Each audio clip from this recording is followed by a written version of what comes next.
പിന്നെ ആക്റ്റീവ് അല്ലാത്ത ഒരാൾ അത് പറയോ? സോറി ചേട്ടാ. അല്ലേ? അപ്പൊ അത് പിന്നെ എടുത്ത് ചോദിക്കേണ്ട കാര്യം എന്താ? ഒന്നെങ്കിൽ നിങ്ങളെ ബമ്പിളിൽ ഉണ്ടായിരിക്കണം. അറിഞ്ഞിട്ടും ബമ്പിൾ തുടങ്ങാതിരിക്കുന്നതാണോ? പിന്നെ ആ കൂട്ടുകാരി എന്തിനാണ് അങ്ങനെ ചോദിക്കുന്നത്? അപ്പൊ കൂട്ടുകാരി ചോദിക്കുന്ന ചോദ്യങ്ങളൊക്കെയാണ് ഇവിടെ ഒന്നും ചോദിക്കണം. അല്ല, എന്റെ അടുത്ത് ഇങ്ങനെ പറഞ്ഞു ഷൈൻ ചേട്ടൻ നല്ല ആക്റ്റീവ് ആണെന്ന് പറഞ്ഞു. നല്ല ആക്റ്റീവ് ആവെന്ന് പറഞ്ഞു കഴിഞ്ഞാൽ എന്നെ കണ്ടിട്ടുണ്ടോ? ബമ്പിളിൽ അല്ല, എന്നെ കണ്ടിട്ടുണ്ടോ തന്റെ കൂട്ടുകാരി? ഇല്ല. പിന്നെ എങ്ങനെ ഞാൻ നല്ല ആക്റ്റീവ് അല്ല, ആണെന്ന് ഞാൻ പറയും? ഷൈൻ ചേട്ടന്റെ മൂവീസ് ഒക്കെ കാണുമല്ലോ. എന്താണ് ബമ്പിളിൽ നല്ല ആക്റ്റീവ് എന്ന് പറഞ്ഞാൽ? മെസ്സേജ് അയക്കണേ റിപ്ലൈ ചെയ്യണോ?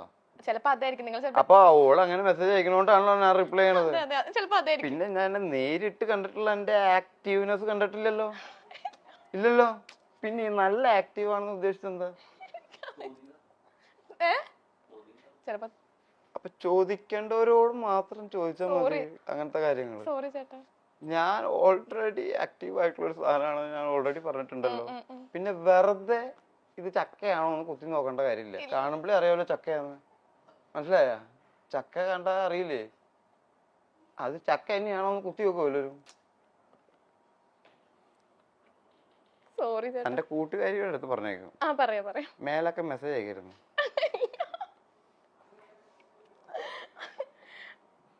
ഓക്കെ, നെക്സ്റ്റ് ചക്കം. ഇത് ഏത് ചക്ക? ചക്കം ഏത് കൂട്ടുകാരിയുടെ ചോദ്യം? ഇല്ല, ഇത് ശരിക്കുള്ള എന്താ ദേഷ്യം പിടിക്കാന്ന് അറിയോ? ഒരു 100 മെസ്സേജ് വന്നു കഴിഞ്ഞാൽ നമ്മൾ ഡേറ്റിംഗ് ആപ്പ് എന്ന് പറഞ്ഞാൽ ഡേറ്റിങ്ങിന് വേണ്ടിയിട്ടുള്ള ആപ്പാണ് അല്ലേ? അവിടെ വന്നിരുന്നിട്ട് ഈ കുനുകുനു കുനുകുനു എന്ന് പറയേണ്ട കാര്യമില്ല. ഒന്നാമത് ഞാൻ ഡയറക്റ്റ്ലി സംസാരിച്ചിട്ടുള്ള കാര്യമാണ്. എനിക്ക് ബമ്പിളുണ്ട്. ഇടക്കാലത്ത് ഞാനൊരു റിലേഷനിലായ സമയത്ത് ബമ്പിളിൽ ഞാൻ ആക്റ്റീവ് ആയിരുന്നില്ല. അത് കഴിഞ്ഞിട്ട് റിലേഷൻ കഴിഞ്ഞ സമയത്ത് ഞാൻ വീണ്ടും ഇപ്പൊ ആക്റ്റീവായി. ഇത് ഈ ഡേറ്റിംഗ് ആപ്പ് എന്ന് പറഞ്ഞാൽ നമ്മുടെ സമൂഹത്തിലുള്ള ഒരു ആപ്പാണ്. ആണാ? വാട്സപ്പ് പോലെയും ഇൻസ്റ്റാഗ്രാം പോലെയും. പിന്നെ ഡേറ്റിംഗ് എന്ന് പറഞ്ഞാൽ താല്പര്യമുള്ള വ്യക്തികൾ തമ്മിൽ ഡേറ്റ് ചെയ്യുന്ന സമ്പ്രദായമാണ് അല്ലേ? ഈ സമ്പ്രദായത്തിലൂടെയാണോ നമ്മളൊക്കെ ഭൂമിയിലേക്ക് വന്നത്?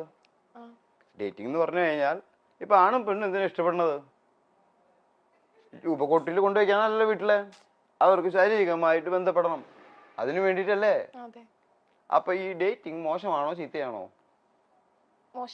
മോശമുള്ള കാര്യമല്ലല്ലോ ഈ സംഭവിക്കുന്നത്. അതാത് പ്രായങ്ങളിലല്ലേ നടക്കണ്ടത്. മുല കുടിക്കേണ്ട പ്രായത്തിലല്ലേ മുല കുടിക്കേണ്ടത്.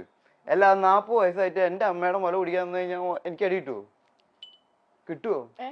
40 വയസ്സായി വരുത്ത അമ്മയുടെ മുല കുടിക്കാൻ ചെന്ന് കഴിഞ്ഞാൽ അടി കിട്ടുവോ? കിട്ടും. അപ്പൊ കിട്ടേണ്ട സമയത്തല്ലേ മുല കുടിക്കേണ്ടത്, ആ പ്രായത്തില്. അപ്പൊ അതാത് പ്രായങ്ങളിൽ ചെയ്യേണ്ട വ്യക്തികൾ ചെയ്യേണ്ട കാര്യങ്ങൾ അതാത് പ്രായങ്ങളിൽ ചെയ്യണം. അത് ചെയ്യാതെ അയ്യേ അയ്യേ എന്ന് പറഞ്ഞിട്ട് കാര്യമില്ല. മനസ്സിലായ?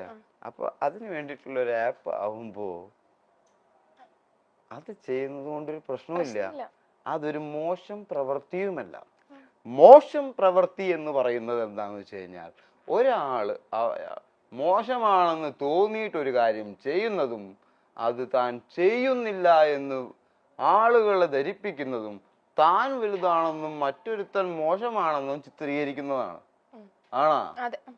ആണാ? അപ്പൊ ഒരാളൊരു കാര്യം ചെയ്യുന്നുണ്ടെങ്കിൽ അത് തുറന്നു പറയുന്നുണ്ടെങ്കിൽ അത് മോശത്തരമല്ല. അത് പറയാതിരിക്കുകയും അത് ചെയ്യുന്നതുമാണ് മോശത്തരം. മനസ്സിലായ? ഓക്കെ, നെക്സ്റ്റ് ചക്കം. സ്വന്തം ഇന്റർവ്യൂ കണ്ട് ഒറ്റയ്ക്ക് ഇരുന്ന് ചിരിച്ചിട്ടുണ്ടോ? ഉണ്ട്. ഏത് ഇന്റർവ്യൂ ഏറ്റവും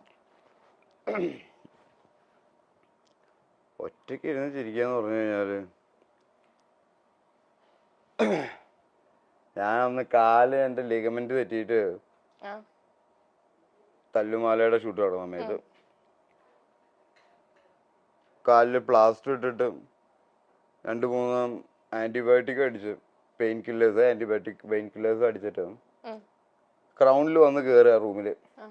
അപ്പൊ അന്ന് ഇന്റർവ്യൂ ഉണ്ടായിരുന്നു. ഇങ്ങനെ നമ്മുടെ വെയിൽ എന്ന് പറഞ്ഞ പടത്തിന്റെ പ്രൊമോഷൻ ആയിട്ട്. അപ്പൊ എനിക്ക് അതിന് വരാൻ പറ്റില്ല. അപ്പൊ എന്നെ വെയിറ്റ് ചെയ്തിരിക്കുക.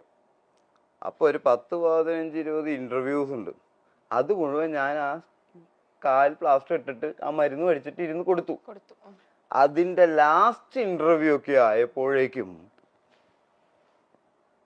എന്റെ നോർമൽ അല്ലല്ലോ നിന്റെ നോർമല് എന്നുള്ള രീതിയിലേക്ക് എത്തി എന്റെ സംസാരം. ഒരാൾ ആന്റിബയോട്ടിക് അടിച്ചു കഴിഞ്ഞാൽ അയാൾ സ്വാഭാവികമായിട്ടും മയക്കത്തിലേക്ക് പോയിക്കൊണ്ടിരിക്കും. അയാളുടെ സംസാരം സ്ഫുടതയില്ലാത്തതും കുഴഞ്ഞതുമാവും അല്ലേ? അങ്ങനെ എല്ലാ വന്നവർക്കും ഇന്റർവ്യൂ കൊടുത്തിട്ട് ഞാൻ ഉറക്കത്തിലേക്ക് പോയി. പിറ്റേ ദിവസം കണ്ട വാർത്ത എന്താണ്? അടിച്ച് ഫിറ്റായി വന്നിരുന്ന് ഇന്റർവ്യൂ കൊടുത്തു ടോം ചാക്കോ എന്ന്. ഞാൻ ഇതൊക്കെ കണ്ട് ചിരിക്കാന്നല്ലാതെ പിന്നെ എന്താ ചെയ്യാ അല്ലേ? ആ ഇന്റർവ്യൂ എടുത്തവർ തന്നെയല്ലേ ഈ വാർത്ത വിട്ടിട്ടുള്ളത്. അപ്പൊ അവർക്ക് അറിയാത്ത കാര്യമല്ലല്ലോ. അപ്പൊ അവര് അറിയാത്ത ആൾക്കാർക്ക് അതെങ്ങനെയാണ് ആ വാർത്ത എത്തിച്ചത്? Social media. അതിനെയാണ് പറയണത് എന്താണ് പൊളിറ്റിക്കൽ ഇൻകറക്റ്റ്നെസ്.